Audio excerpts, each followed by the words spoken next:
Good morning everyone. आज जो state का नोटिफिकेशन है आज की हिंदुस्तान न्यूज़पेपर में आ चुका है और आज थोड़ा हम लोग इसको ध्यान से देखेंगे।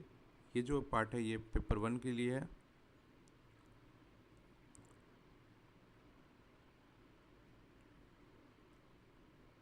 ये पेपर 1 का पार्ट है, इसको हम लोग स्किप कर देते हैं।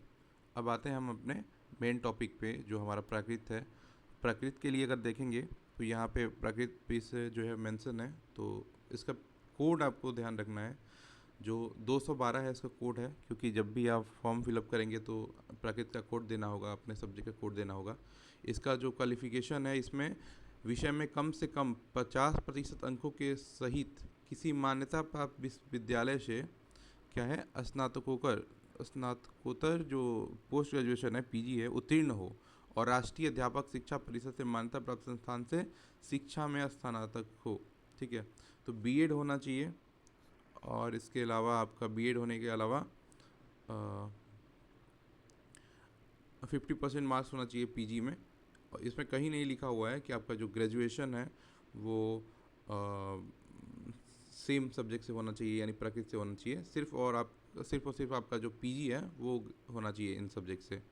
ठीक है, इसके अलावा इसमें आपको क्या देखना है, ये जो पार्ट है आपको देखना पड़ेगा।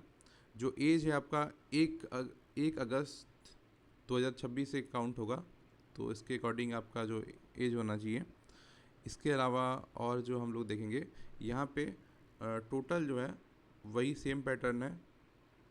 100 मार्क्स का आपका सब्जेक्ट का होगा और शिक्षण कला जो है और अन्य दक्षता है उससे आपको 50 मार्क्स होगा। ठीक है,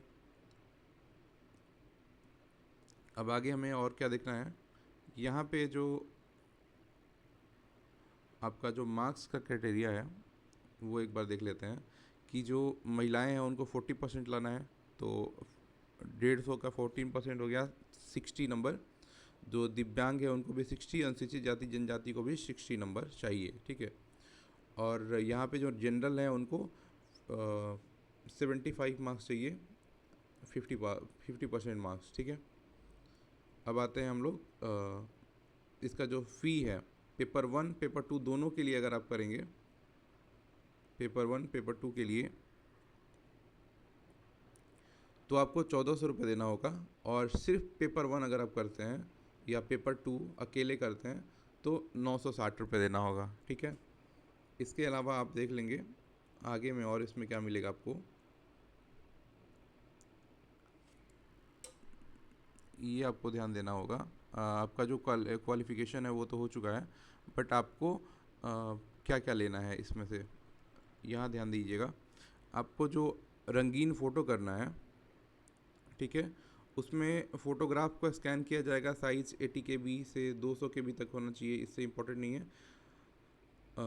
इसके लिए बैकग्राउंड से कोई रिलेटेड कोई स्पेशल ऐसा नोटिस नहीं है कि आपको वाइट रखना है या ब्लू रखना है, तो कुछ भी रख सकते हैं। ठीक है, हाँ, यहाँ पे देखिए वो जो फ़ोटो है वो हल्का होना चाहिए और फोटोग्राफ का जो बैकग्राउंड है वो सफ़ेद या हल्के रंग का होना चाहिए।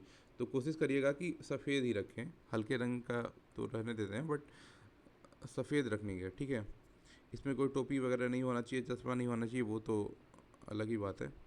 अब आगे आते हैं हम लोग, मेन जो पॉइंट है इसको थोड़ा सा ध्यान से हम लोग को देखना है। ठीक है, ये आपको क्या क्या होना चाहिए आपके पास फॉर्म भरने के लिए, पहले से आप रेडी कर लेंगे। इसमें से अगर कुछ छूट रहा हो तो, क्योंकि जो फॉर्म भरने के टाइम आप एक जगह पे सब कुछ कलेक्ट करके रखते हैं तो फॉर्म भरने में गलती होने के चांसेस नहीं होते हैं। पहला है मैट्रिक का जो है प्रमाण पत्र या एवं अंक प्रमाण पत्र जन्म तिथि के लिए। तो इसमें आपको 10th का मार्कशीट चाहिए और 10th का जो सर्टिफिकेट है वो चाहिए। इंटर का जो है वो प्रमाण पत्र और अंक पत्र दोनों चाहिए, मतलब दोनों का 10 का भी और 12th का भी आपको मार्कशीट भी चाहिए और सर्टिफिकेट भी चाहिए।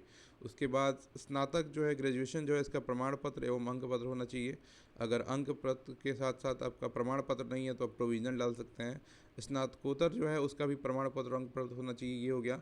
बीएड का डिग्री होना चाहिए, उसका भी सर्टिफिकेट और मार्कशीट होना चाहिए। अब आगे देखते हैं, आपको आवासीय देना होगा।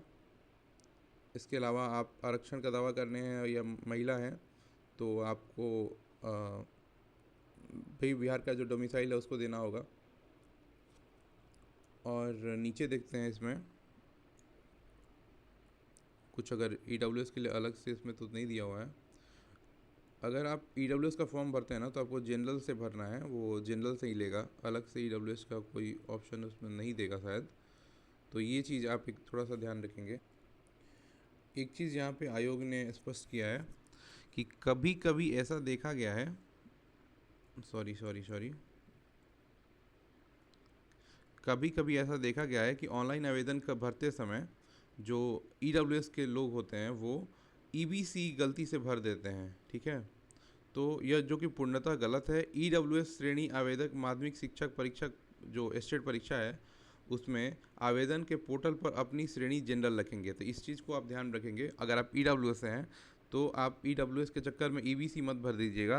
कैफ़े में आपको थोड़ा सतर्क रहना होगा, आपको EWS का ऑप्शन नहीं मिलेगा, आपको जनरल से फॉर्म भरना है। ये चीज़ थोड़ा सा इम्पोर्टेंट हो गया। दूसरी चीज़ मैं अपने तरफ से सजेस्ट करता हूँ कि बहुत सारे लोग ऐसे होते हैं जो कि आज फ़ोन का कोई नंबर लेंगे और 30 दिन के बाद इसका रिचार्ज ख़त्म होगा, फिर 2 महीने बाद फिर नया एक सिम ले लेंगे। तो ऐसे लोगों को वो नंबर अवॉइड करना है। अपना जो ऐसा नंबर हो घर का, जो आपके मम्मी पापा किसी का भी फैमिली मेम्बर का हो, जो परमानेंट हो। तो उससे क्या होगा, जब भी आपका स्टेट का एग्ज़ाम होता है, अब जब रिजल्ट आता है तो वो रिजल्ट का लिंक आपके व्हाट्सअप पे आ जाता है, ना कि आपको कहीं वेबसाइट पे जाना होता है। तो ऐसा करिएगा कि ऐसा व्हाट्सअप नंबर जो हमेशा परमानेंट हो, चाहे आपके मम्मी का हो, पापा का हो, आपका हो, किसी का भी हो, वो परमानेंट हो। बार बार बदलने वाला नंबर नहीं देना है, और उसी नंबर से आप फॉर्म भरेंगे। और लास्ट टाइम में आपको जो रिजल्ट आएगा आपका, उसी व्हाट्सएप पे एक लिंक आता है डिजी लॉकर का। तो इस चीज़ का भी आप ध्यान रखेंगे। इसके अलावा अगर देखें तो ये वाला पॉइंट थोड़ा इम्पोर्टेंट है। ये जो पॉइंट है इसमें कह रहा है कि आवेदन 17/8 से शुरू होकर 31 तक स्वीकार होंगे। 31/8 तक मतलब इसी महीने आपके लास्ट में ये क्लोज हो जाएगा विंडो। तो आपको क्या होता है ना कि जब लास्ट का 25 के बाद आप अगर फॉर्म भरेंगे, तो क्योंकि बहुत सारे लोग होते हैं ना कि वेट करते रहते हैं कि अब भरेंगे अब भरेंगे, और उस टाइम पे उनका डॉक्यूमेंट नहीं निकल रहा होता है, कुछ डॉक्यूमेंट निकाल रहे होते हैं, या फिर वो जो लेजीनेस जो होता है ना उसकी वजह से वो क्या करते हैं कि लास्ट टाइम में अपना फॉर्म भरते हैं। तो ये चीज़ गलती आपको नहीं करना है। 25 के बाद जो होगा ना वो बहुत ज़्यादा रश होगा और वेबसाइट आपका सही से वर्क नहीं करेगा, उसमें गलती होने के चांसेस बहुत ज़्यादा होते हैं। और कई बार मजबूरी में जो स्टूडेंट है ना, जब देखता है कि बहुत ज़्यादा भीड़ है या सर्वर सही से नहीं चल रहा है, तो वो जो कैफ़े वाला है उसको सारा डॉक्यूमेंट दे देता है और उसके बाद बोल के आता है कि आप खुद भर दीजिएगा। ऐसे में कई बार आपका सब्जेक्ट ही चेंज हो जाएगा, और ये ऑप्शन क्योंकि कैफ़े वाला कुछ भी भर सकता है, गलती भी भर सकता है, वहाँ पे आपका मौजूद होना बहुत ज़रूरी है। तो मैं आपको सजेस्ट करूँगा कि ये जो 17 से शुरू हो रहा है ना, तो या तो 17 को भर दीजिए या फिर 18 को भर दीजिए। और इसमें सबसे ज़्यादा इम्पोर्टेंट क्या है कि अगर आप इस आयोग की बात करें, जैसा पिछला इसका रिकॉर्ड रहा है, तो इसमें पहले आओ पहले पाओ वाला जो सिस्टम है ना वो इसमें चल रहा है। तो अगर आप 17 को भर देते हैं, 18 को भर देते हैं, तो आपका ज़्यादा पॉसिबिलिटी है कि आपको पटना मिल जाए, ठीक है। और नहीं तो आपको दूर जाना पड़ सकता है, दरभंगा या फिर मुजफ्फरपुर। तो वो गलती आप नहीं करेंगे, आप 17 को ही फॉर्म भर लेंगे या फिर 18 को भर लेंगे। एनी हाउ ये लास्ट डेट अपने लिए मान के रखिए, आपको 30 तक नहीं जाना है, आपको 18 को ही लास्ट डेट मान के 18 को फॉर्म फिलअप करना है। ये मेरा सजेशन है, जैसे आपके आगे जो भी मर्जी हो। और एक और कोशिश कर सकते हैं कि अगर जब भी आप कैफ़े जाते हैं, क्योंकि बहुत सेंसिटिव है, आप बहुत किस्मत से आप इस नोटिफिकेशन को मतलब ले सके हैं, और ये चांस कहीं से भी गड़बड़ नहीं होना चाहिए। तो दो चीज़ मैं आपको सजेस्ट करूँगा, क्योंकि मतलब कैंसिल करने का ऑप्शन होता है।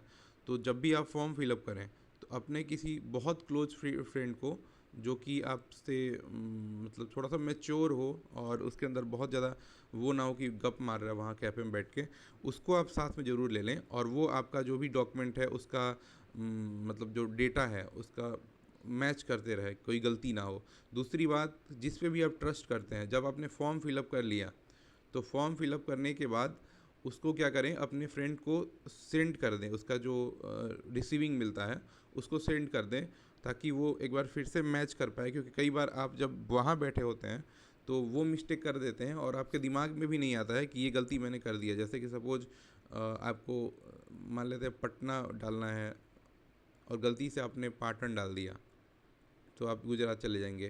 तो वैसे तो स्टेट वाले में ये ऑप्शन नहीं आता, मैंने एग्जांपल दिया। और ये चीज़ आपके दिमाग पे नहीं आएगा, कई बार आपका जो क्वालिफिकेशन है वहाँ पे कुछ गलती हो जाएगी, कई बार ऐसा हो सकता है कि सब्जेक्ट कोड में कोई गलती हो जाएगी। तो इसके लिए ज़रूरी है कि जब भी अपना जो रिसीविंग लेना, अपने किसी क्लोज फ्रेंड को जिसके ऊपर आप विश्वास कर सकते हैं उसको भेज कर और बोलें कि वो आपका एक बार चेक कर ले कि आपने कोई गलती ना किया हो, ठीक है। तो मेन फोकस हमारा है यहाँ पे जो प्राकृत का है 212, ये आप नोट कर लेंगे, फॉर्म भरने के टाइम आपको काम आएगा, ठीक है।